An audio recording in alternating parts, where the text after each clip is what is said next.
T20 winner Jatin. Hi hello నమస్తే, అందరూ ఎలా ఉన్నారు? నేనైతే చాలా బాగున్నాను. Welcome back to my channel మళ్ళీ కిరణ్ మై. సో D20కి సంబంధించి మనం రివ్యూస్ ఆల్రెడీ చేస్తున్నాము. ఒకవేళ మీరు చూడకపోతే అవి చూడండి. అండ్ D20 కోసం మాట్లాడాలంటే ఈ సీజన్ అయితే నెక్స్ట్ లెవెల్ ఉంది. నేను ఫస్టే అనుకున్నాను, ఎందుకంటే మంచి కంటెస్టెంట్స్, ప్రీవియస్గా విన్ అయిన కంటెస్టెంట్స్ని పెట్టడం వల్ల, సో ప్రతి కంటెస్టెంట్కి సపరేట్ ఫ్యాన్ బేస్ ఉండడం వల్ల ఈ సీజన్ అయితే బాగా క్లిక్ అయిందనమాట.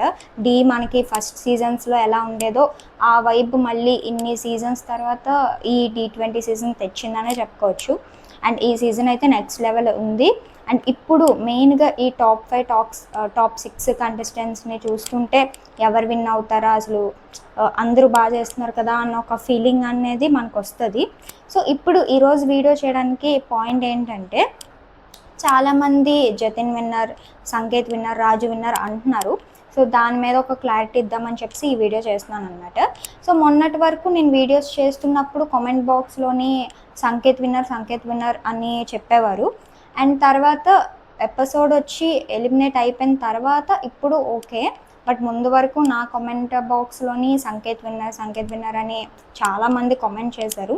నేను ఆల్రెడీ చెప్పాను, ఆ రెడ్ బౌల్లోని లైక్ రెడ్ కలర్ వచ్చింది సంకేత్కి అని చెప్పేసి, అప్పుడే ఎలిమినేటెడ్ అని ఒక 3 వీడియోస్ నుంచి చెప్తున్నాను. బట్ ఎవ్వరూ నమ్మట్లేదు అండ్ కామెంట్ చేస్తున్నారు సంకేత్ విన్నర్ అని చెప్పేసి.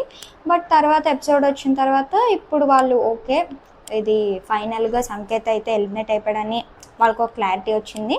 అండ్ పండు విషయానికి వస్తే, పండు విషయం అందరికీ తెలుసు కాబట్టి పండు రేస్లో లేడని అందరికీ క్లారిటీ ఉంది.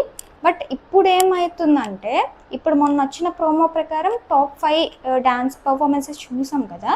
సో ఆ ప్రోమో చూసిన తర్వాత చాలామంది మళ్ళీ కామెంట్ చేస్తారనమాట నా ప్రీవియస్ వీడియోస్లోని.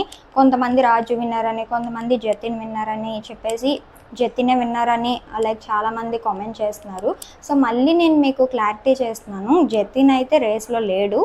అండ్ నెక్స్ట్ వచ్చేసి విన్నర్ మనకి రాజు. నేను నా ఫస్ట్ వీడియో D20కి సంబంధించిన వీడియోస్లో ఫస్ట్ వీడియో నుంచి నేను రాజు విన్నర్ అని చెప్తున్నాను. బట్ రన్నరే కొంచెం కన్ఫ్యూజ్ అయ్యాను, జతినా రిషికానా అని చెప్పేసి. సో ఇప్పుడైతే మనకు క్లారిటీ వచ్చింది, రన్నర్ వచ్చేసి రిషిక అనమాట, విన్నర్ వచ్చేసి రాజునే. నేను ఆల్రెడీ చెప్పాను. అండ్ కొంతమంది కూడా చాలామంది కామెంట్ చేస్తున్నారు, జతిన్ రాజు కన్నా బాగా చేస్తాడు కదా, కొంతమంది అంటున్నారు రాజు బాగా చేస్తారని.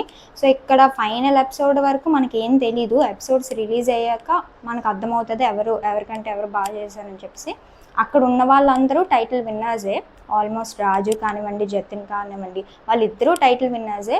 సో ఇద్దరికి ఈక్వల్ ఛాన్స్ అనేది ఉంటుంది. అక్కడ ఎవరు బాగా చేస్తారు ఆ టైంకి అనేదే దాని మీదే డిపెండ్ అయి ఉంటుంది. సో ఇద్దరు లైక్ వేరే వేరే స్టైల్స్ అనమాట. సో ఎక్కడ కంపేర్ చేయకూడదు మనం. సో అది జడ్జెస్కే బాగా తెలుస్తుంది మనకంట.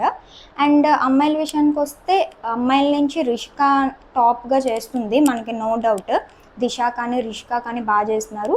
అండ్ పవర్ మూవ్స్, ఫ్లిప్స్ ఇవన్నీ రిషికాకి బాగా వచ్చు కాబట్టి మేబీ రిషిక వాళ్ళ ఇద్దరిలో టాప్ అయి ఉంటుంది. ఇక్కడ వచ్చేసి ఇంకా కాంపిటీషన్ లేదు, జతిన్ ఆర్ రాజు వీళ్ళిద్దరిలోంచే ఫైనల్కి వెళ్ళగలరు. సో నెక్స్ట్ పర్ఫార్మెన్సెస్ ఇంకా మంచిగా చేసి ఉంటారు. సో డైరెక్ట్గా రాజు ఫైనల్కి వెళ్ళడం జరిగింది, ఇటు నుంచి రిషిక వెళ్ళడం జరిగింది. అండ్ విన్నర్ వచ్చేసి మనకి రిషిక రాజులోనే రాజు విన్నర్ అనమాట, రిషిక రన్నర్. సో మళ్ళీ మీరు కామెంట్ చేయకండి జతిన్ విన్నర్ అని చెప్పేసి. మొన్నటి వరకు సంకేత్ అని చెప్పారు, ఇప్పుడు ఎపిసోడ్ వచ్చాక క్లారిటీ అయింది. ఇప్పుడు కొంతమంది రిషిక విన్నర్. ఓకే, మీకు ఉండొచ్చు పర్సనల్ ఫేవరెట్స్, బట్ ఫైనల్గా ఏం జరిగిందో అదే కదా కావాలి. సో విన్నర్ వచ్చేసి రాజు మాత్రమే, జతిన్ కాదు, సంకేత్ కాదు, రిషిక కాదు, ఎవరు కాదు. Raju is going to win D20 title అనమాట, ఇదైతే ఫిక్స్. సో ఇంకా నెక్స్ట్ ఏమైనా ప్రోమోస్ రిలీజ్ అయితే అవి మంచిగా ఇంట్రెస్టింగ్ ఉంటే నేను మళ్ళీ వీడియో చేస్తాను. సో అంతవరకు బాయ్.